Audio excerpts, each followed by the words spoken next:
Hello, and welcome back to the Here Together podcast from the Philadelphia Orchestra.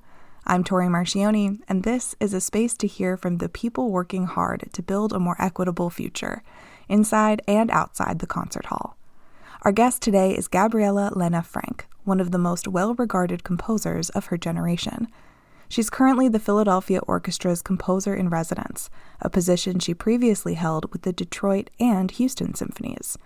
You just heard a bit of the third movement from Frank's 2001 composition, Leyendas, an Andean Walkabout, which brought together elements of Andean folk and Western classical traditions in a musical expression of cultural harmony. And Frank's music often evokes her own multicultural identity. She's the daughter of a Peruvian mother with Chinese heritage and a father of Lithuanian Jewish descent. Growing up in the San Francisco Bay Area in the 1970s and 80s, the young Gabby was a devoted piano student from the age of 5. But it wasn't until her late teens, when she entered a summer composition program, that she discovered all that might be possible. And it was a little scary to me because I had only improvised things into existence or kept them in my head. I didn't write anything down and didn't even know that composers existed. I thought they were all dead and all white. So I did this program, and it was at the San Francisco Conservatory of Music, which I didn't know existed, one of our great conservatories in the country. And I saw these textbooks that didn't have chemistry or algebra. They had music theory in them, and the staff lines on the chalkboard is what really got me, and that they were painted on, that this class was designed for music, that this was a thing.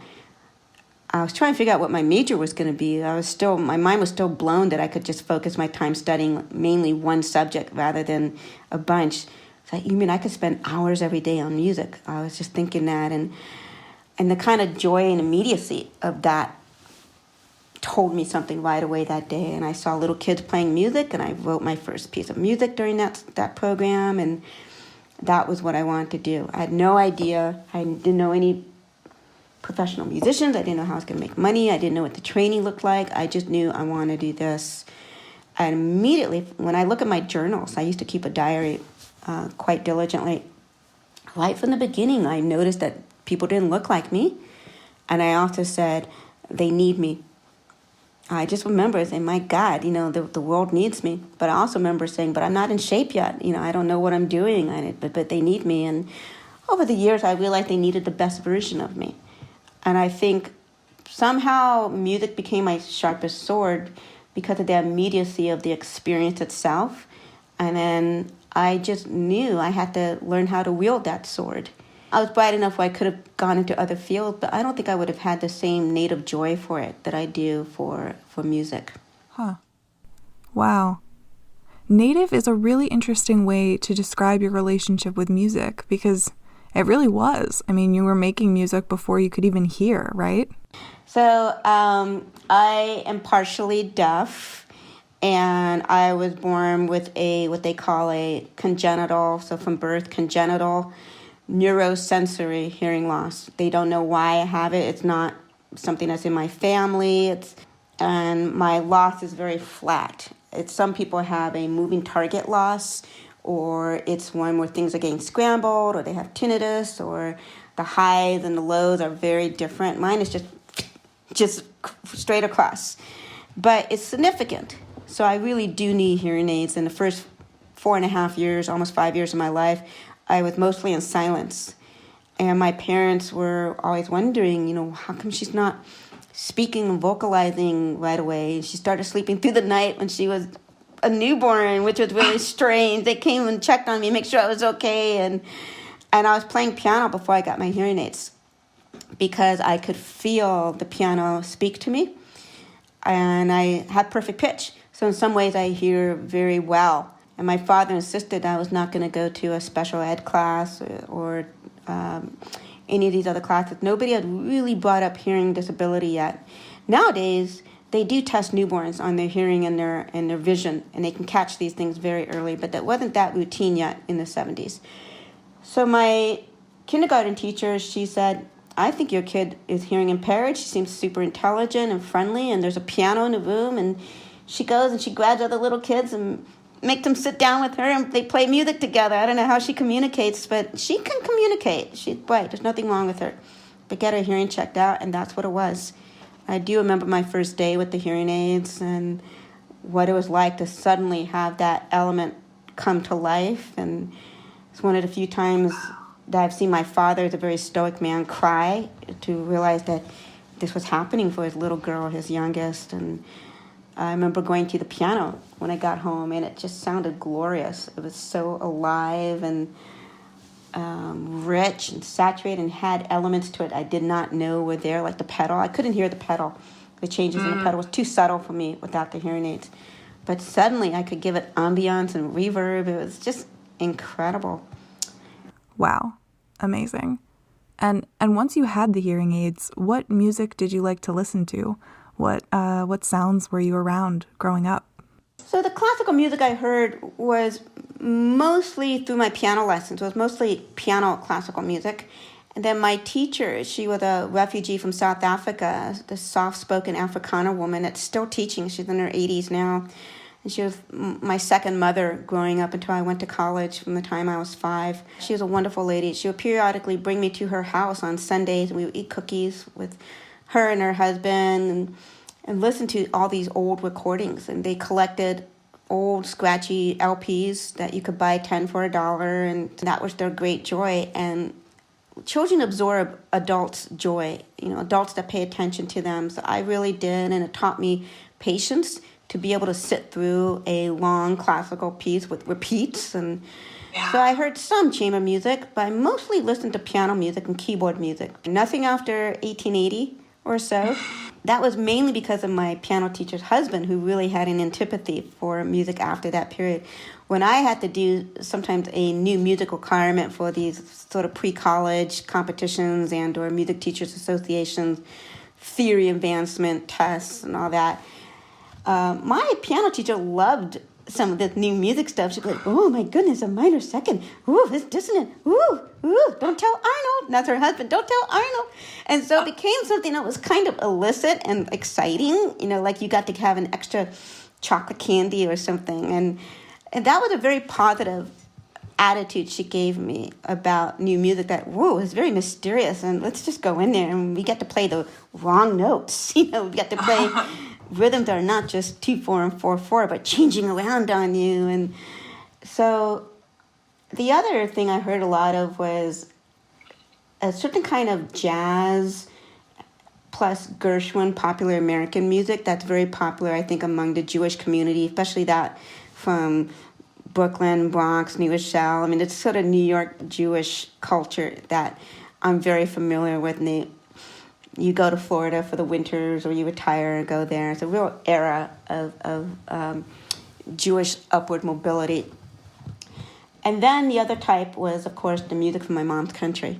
And my father had brought back LPs, and then in the 70s and 80s in Berkeley and around the Bay Area, there were musicians coming up from Bolivia, from Peru, from Chile, from these wonderful countries of the Andean axis, and giving concerts. And these were Latin Americanos that looked like my mother. They didn't look Mexicano. They didn't look Central American. They looked Indian, and some of them looked like they could have been my uncles. They looked so much like her brothers, and playing these wonderful, exotic, visually arresting instruments like panpipes that were as tall as I was as a little girl, and percussion made from animal body parts that I could identify. And so I loved these concerts so much. There was something so, that this was my music. That's what it felt like. And so, I would come home, and my piano teacher encouraged me to compose little compositions, although I didn't write anything down. And I had my first world premieres on her annual concert studio recitals, and there was always a piece by me on it that I would play from memory. And there would be little influences of this Peruvian music already, things that I was imitating and putting into the music. Sometimes the guitars with the feathery motions of the fingers I would do at the piano, and just kind of, it's like you shiver on the keys and you make it go at the keys instead of nice Mozart, Beethoven passage work or something completely different. That's the kind of thing I do now. and she's responsible for that. So this marriage of all kinds of music so early made that seem possible and doable and joyful.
That was an excerpt of Frank's 2012 composition, Concertino Cusequeño, commissioned and performed by the Philadelphia Orchestra as part of music director Yannick Nézet-Séguin's inaugural season. So you've been exploring and expressing various aspects of your identity through your music for as long as you've been doing this. And while it seems like lately, in recent years, there's been a surge of support for that kind of thing, some people will still say there's too much focus on identity politics these days. So why do you believe that identity is an important issue to address? It's because the pressures are great to normalize, and some things shouldn't be normalized. And I think, I've been hearing that from the time I started doing my work was, oh, that's not important, or you're playing the race card. That's what we used to say, that you're playing the race card. And I hear less that, and I hear more identity politics, which is kind of saying the same thing with new, updated language. Yeah. What I used to call insults are now called microaggressions. It's like, I just got another, this litany of daily small insults, but it's just constant. So the vocabulary is the only thing that's shifted, and the same kinds of, it's not very imaginative, the same kinds of pressures. When people don't see that identity politics is ground zero. When you're playing only German composers, the identity politics is clear. It's so clear, you don't even need to state it. Is that it's just, this is the default. So I think you have to lean into who you are. But then on the flip side, I'm wondering, have people ever giving you a hard time about your identity, asked you to justify it or prove it, or tried to say you're not X, Y, or Z enough to claim that? Yeah, always, from every angle. I mean, I get it from, my goodness, I get it about my disability too, that I don't sign, and that I lip read and I speak, and then that I'm not white enough, or I'm not Latina enough, or immigrant enough, or feminine enough, or strong enough in a man's world. I mean, it's just boy, I check off all those boxes, and that's when most of us are not neatly put away in a box anyway. And so if somebody is setting the bar very low for understanding you, wanting you to be a coloring book, you got to color me outside the lines. I'm not going to fit anywhere like that. So I it's much easier for me to deal with those kinds of things now because I have a certain number of years under my belt where I survived all of that and I did my work anyway. Yeah, yes, you certainly did. And I know one of your upcoming projects is a big symphonic work for the Philadelphia Orchestra called Picaflor. And so I know that picaflor means hummingbird in Spanish, and that hummingbirds are often at the center of creation myths across Latin American cultures. Now, tell me how all that ties together into this piece. So what I've done for this project with the Philadelphia Orchestra, what I proposed to them when they first asked about my providing them a large-scale symphonic work, I said, I would love to do something about the picaflor, and I would love to cobble together different myths and make a grand new one and add some elements of my own dramatic imagination to fill in the gaps and to have chapters to the story that will begin with a typical pre-Anthropocene or pre-human Eden that exists in a magical faraway place that gets messed up because of shenanigans by its small creatures like the picaflor that the creator has created that are punished by going to an inhospitable earth, and they have to find their way back to the kingdom. And along the way of doing that, they traverse these great lands of South America, meet strange beings, and the encounters spawn new races and new species and new lands, and they start bringing beautiful things to the land. And on their way back to the creator, they realize they've created a new place for themselves and all of animal kingdom beings and humankind. So that's the whole genesis of the whole thing. And it's meant to be a really vibrant, multi-movement work. And we're hoping that we can also partner with some community groups in Philadelphia to contribute chapters to the story. I mean, there should be many more chapters than I can utilize in I forget, it's 35, 40-minute symphonic work. It's as an origin story, it's asking, where do you come from? Who gets to inhabit this land? And those are the kinds of questions we're asking in the U.S. right now. Who's a good American? Who gets to claim this land? And I think that's where its true power will be, when other people are imagining chapters to the story that don't necessarily go into my take or what I select, but it's a way to try and spark conversations about this through the city with different constituencies, children as well as established artists and citizens, among the musicians as well. These are the kinds of questions I think, as an art citizen, I think that we need to be asking these days. Definitely. Well, I can't wait to hear it. And I want to talk a little bit more about this idea of art citizenship. Like, where did that come from for you? Because it's embedded really deeply in everything that you do, which is that you really consider it your duty as an artist, as a maker of beautiful things, to consciously and actively engage with your community. I think we have to go the extra mile when the beautiful things that we do are constantly in danger of being relegated for a select audience to enjoy only. So we need acts of citizenship to make sure that our gifts are available to everybody. And that can be as simple as volunteering at a local high school that has a small music program, and you have to be comfortable with the students not knowing anything about you, not knowing your prizes or about your New York Times article, and knowing that you're composer in residence with fill-in-the-blank orchestra, that you're really doing this for its own sake and not to advance a career. So at heart, citizenship is not about that. And so it takes a great generosity of spirit to find time and to value. So at my academy, I try to model that for my composers so they see it as normal, that I have that big fancy career they want, but then they see me volunteering at the local high school and trying to find resources for them and bringing community concerts to this tiny rural town that I live in now. So I think citizenship is not complicated. It really is identifying a need that perhaps your industry does not identify and your school did not identify. When you start looking at your training in school as if it's training you for the world. I love that. And as you mentioned, that's something that you pass on to your students at the Creative Academy of Music, which is your vehicle for mentoring up-and-coming composers. You launched that in 2017 when you were at a stage in your career when it would have made a lot of sense to stay focused on yourself. I'll just say it that way. So how did you decide to launch the Creative Academy in the first place? I had no plans of doing anything like this. I was really thickly in my career, right in the thick of it. And but at this point, in 2016, I had a vibrant international career as one of the few women of color, and had carried decades of feeling sometimes exceptionally alone, even though I always felt exceptionally blessed. I always carried that.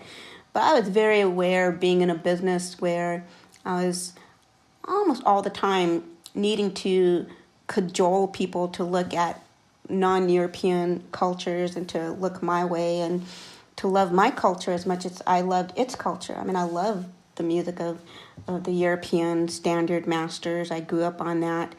But it's hard to be in a relationship that's not two-way in terms of the affection and regard. So in 2016, I've been turning down jobs at music conservatories, and because I just didn't feel like I was going to be able to spread my wings the way I wanted to and create the kind of training program that I think emerging composers from all demographics would benefit from. And we literally do it out of my house, and it just grew from there, fundraise, and we have a tiny budget, but we have a big impact, I think, for the dollar amount we're able to command. And we create this space that is the kind of America that we already are. It's not just the future. We actually are already this, but we don't celebrate it enough, I think. For Gabriela Frank, this celebration doesn't just look like sharing wisdom and time with up-and-coming composers. It means sharing opportunities, too. Several of her Academy Fellows had their compositions featured on the Philadelphia Orchestra's digital stage last year. Among them, the world premiere of Climb by Jessica Hunt.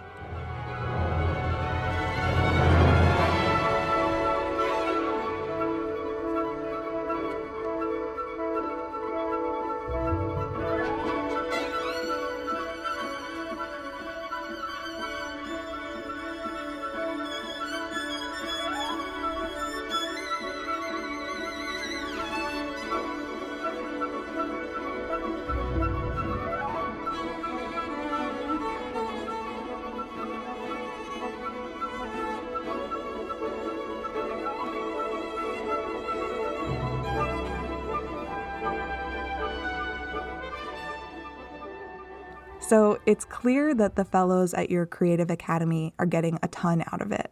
And I'm wondering if there's anything you're getting back. Like, what have you learned from creating the Creative Academy?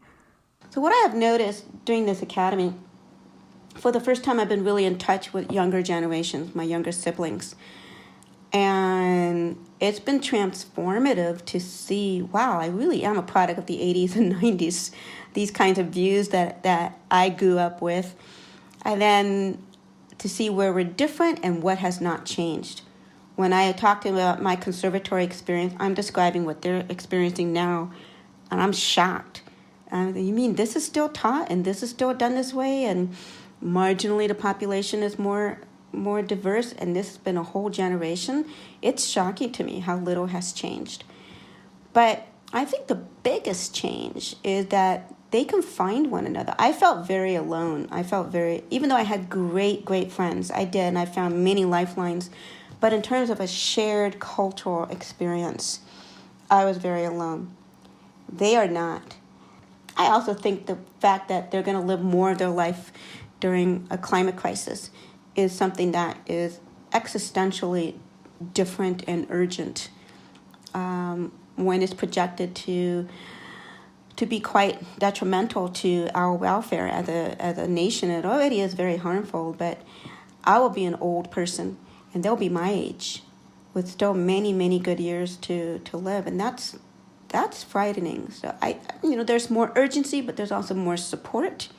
The winds have shifted positively and negatively, I think, for these new generations of artists coming up. Yeah. I'd love for you to say more about the urgency you feel as an artist who's also seen some fallout from climate change firsthand. I know back in August of last year, you were going to be a part of the Here Together panel discussion, but then couldn't make it because the wildfires were raging so close to your home that you didn't know if you'd have to evacuate, like smoke was taking out your internet. So did you know what you were getting into when you moved out of San Francisco and into this tiny town in rural Northern California?